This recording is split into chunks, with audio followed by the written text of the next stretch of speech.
안녕하십니까 동역자 여러분. 오늘 열왕기상 14장 같이 보도록 하겠습니다. 우리가 앞에서 보았지만 북이스라엘과 남유다가 왜 나누어졌는가에 대한 이야기를 보았고, 두 번째로는 남유다의 첫 번째 왕이었던 르호보암의 교만한 모습을 보았고, 그리고 세 번째로는 북이스라엘의 초대 왕이었던 여로보암의 교만한 내용도 같이 보았습니다. 오늘은 이제 여로보암의 멸망, 여로보암이 왜 멸망하게 되었는가, 그 여로보암 왕조의 멸망에 대해서 보고, 다음 시간에는 이제 르호보암, 남유다의 초대 왕인 르호보암의 멸망에 대해서 같이 보려고 합니다. 자, 이제 북이스라엘의 초대왕 여로보암. 1절에 그때의 여로보암의 아들 아비야가 병이 든지라. 여로보암이 그 아내에게 이르되 청컨대 일어나 변장해서 그대가 여로보암의 아내임을 알지 못하게 하고 실로로 가라. 거기 선지자 아히야가 있나니 저는 이전에 내가 이 백성의 왕이 될 것을 내게 고한 사람이니라. 자, 여로보암의 아들 아비야가 병이 들었습니다. 죽을 병에 든 거죠. 고치지 못할 병에 든 거예요. 그래서 이제 여로보암은 위기의식을 느낀 거죠. 자기가 아무리 고치려고 해도 고치지 못하니까 이 아들을 어떻게 살릴까? 이 아들이 내 뒤를 이어서 왕이 돼야 되는데, 그래야 이 북이스라엘이 계속해서 번성해 가는데, 이런 생각에 딱 떠오른 사람이 누구냐? 아히야라는 선지자가 떠오른 거예요. 이 아히야가 누굽니까? 이 아히야가 하나님의 명령에 따라 자기에게 왕이 될 거다고 말해준 사람 아닙니까?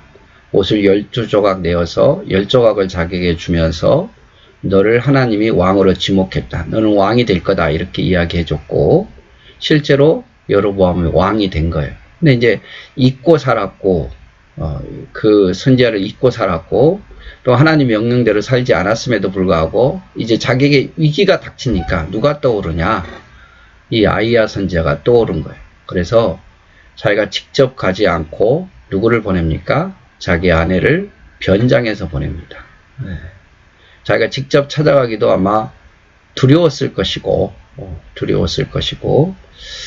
그래서 변장해서 몰래 보내는 거죠. 3절 그대의 손에 떡 10과 가자와 꿀 한 병을 가지고 그에게로 가라. 저가 그에게 이 아이의 어떻게 될 것을 알게 하리라.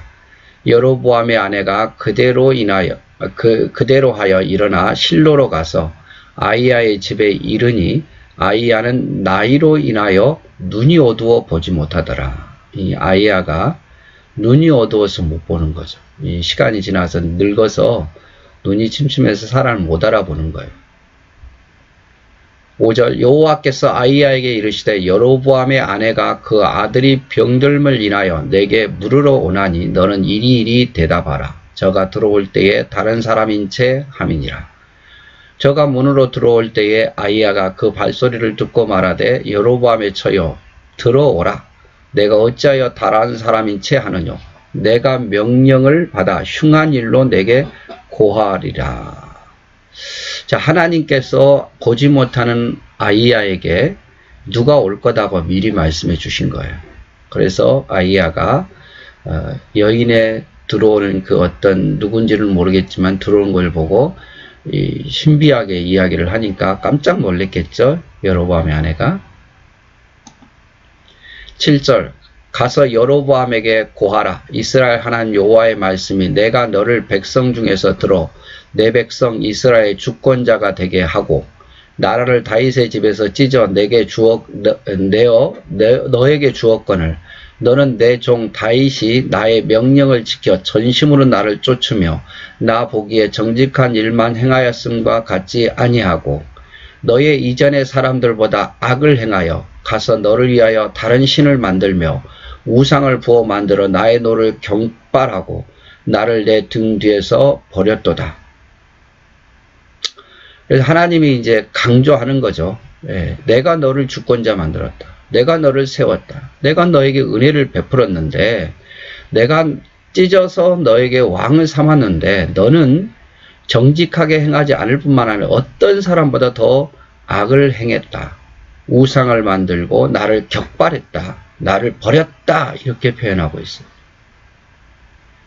10절 그러므로 내가 여로보암의 집에 재앙을 내려 여로보암에게 속한 사내는 이스라엘 가운데 매인자나 노인자나 다 끊어버리되 거름을 쓸어버린과 같이 여로보암의 집을 맑게 쓸어버리니라. 네가 불순종해서 너의 집안을 내가 멸망케 하겠다 이 말이죠. 멸망케 하겠다. 11절 여로보암에게 속한 자가 성에서 죽은 즉 개가 먹고 들에서 죽은 즉 공중의 새가 먹으리니 이는 여호와가 말하였음이라 하셨나니 너는 일어나 내 집으로 가라. 내 발이 성에 들어갈 때에 그 아이가 죽을지니라. 그래서 여로보암의 집에 속한 자가 성에서 죽었는데 개가 먹고 들에서 죽었는데 공중에서, 이건 정상적인 장례가 치러지지 못할 것을 이야기하는 거예요. 이스라엘 백성들에게 있어서는요, 여러분 이렇게 죽었는데 뭐 들짐승이라든지 개라든지 새가 먹게 되면 이거는 저주라고 생각했어요. 정상적으로 장례가 치러지지 못하면. 그보다 더 수치스러운 일이 없다고 생각하죠. 왜냐하면 아무도 거둬줄 사람이 없는 거죠.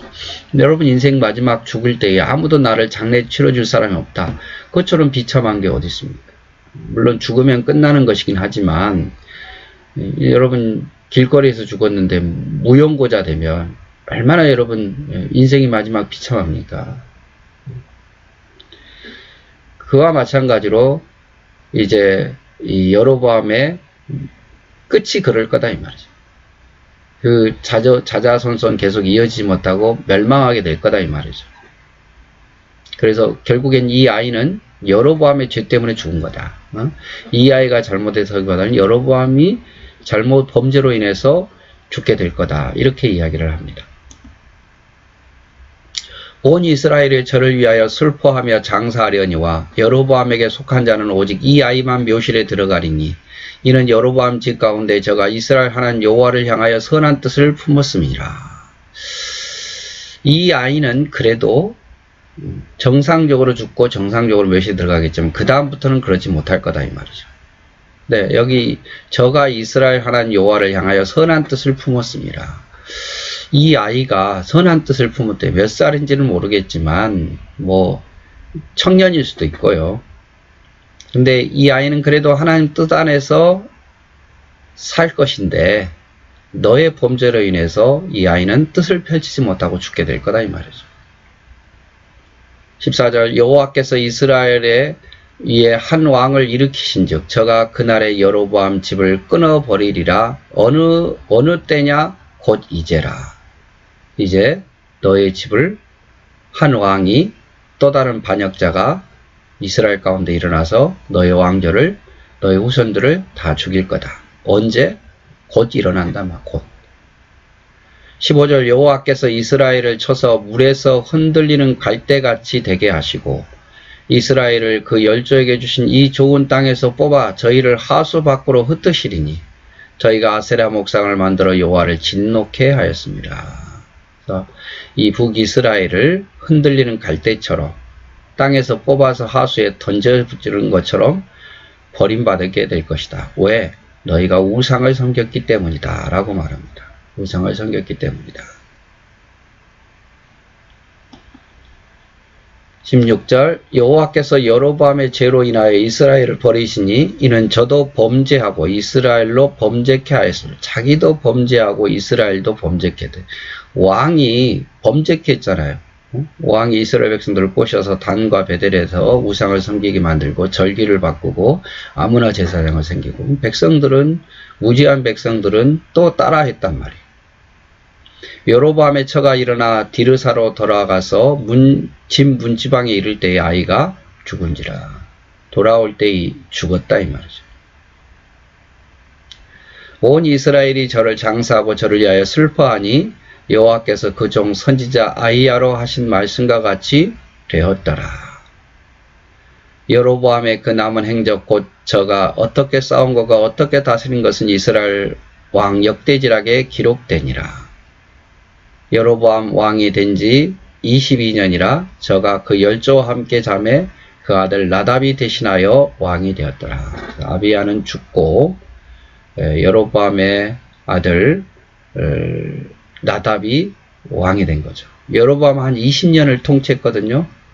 20년을 통치했으니까 뭐 짧게 통치한 건 아니에요. 아비야가 왕에 오르지 못하고 다른 아들 나답이 대신해서 왕이 되었다. 자, 여러분 이렇게 우리가 여로보암이 하나님을 잊고 살다가 딱 아들이 죽게 생기니까 기대했던 아들, 다음 왕이라고 생각했던 아들이 죽게 되니까 그때서 아히야를 생각나고 찾아간 거죠. 그래서 근데 자기가 직접 가지 않아요. 두려워서 직접 못 찾아간 거죠. 왜냐하면 그 선지자를 통해서 하나님께서 자기를 왕을 세웠다면 자기를 또 언제든지 왕으로 폐위시킬 수도 있고 그 자리에서 너 왜 그랬냐라고 야단치면서 죽을 수도 있잖아요. 그러니까 두려워서 직접 못 가고 속여서 자기 아내를 보이고 자기 아들이 어떻게 될 것인가는 알고 싶으니까 자기가 직접 가지 않고 아내를 보낸 거죠. 비겁한 거죠. 그렇죠? 그다음에 선지자가 아닌 하나님을 의지합니다. 하나님을 의지했어야 돼요. 그러니까 아히야를 찾아갈 게 아니라 자기의 범죄를 생각하고 자기가 하나님 앞에 회개하면 되는데 선지자를 통해서 뭔가를 해결하려고 하는. 그리고 하나님의 명령에 순종할 때에 복이 있는 거죠. 하나님의 명령에 순종할 때. 그래서 어떻게 보면 여로보암이 말이에요. 좀 우리도 마찬가지예요. 두려울 때에 하나님을 의지해야죠. 하나님을 의지해야 돼요. 그게 가장 빠른 방법이에요. 어떠한 문제가 생겼을 때 이게 왜 생겼는가를 한번 생각해보고 그게 잘못됐으면 하나님 앞에 직접 의지하는 게 복이다 이 말이죠. 하나님께서는 용서 안 하시겠습니까? 우리를 하나님 자녀로 생각하고 다시 회복시켜 주시겠죠. 그래서 하나님의 명령에 순종하는 것이 복이라는 거 여러분 기억했으면 좋겠습니다. 그래서 오늘은 여로보암의 마지막 그 멸망과 경고에 대해서 같이 보았습니다. 감사합니다.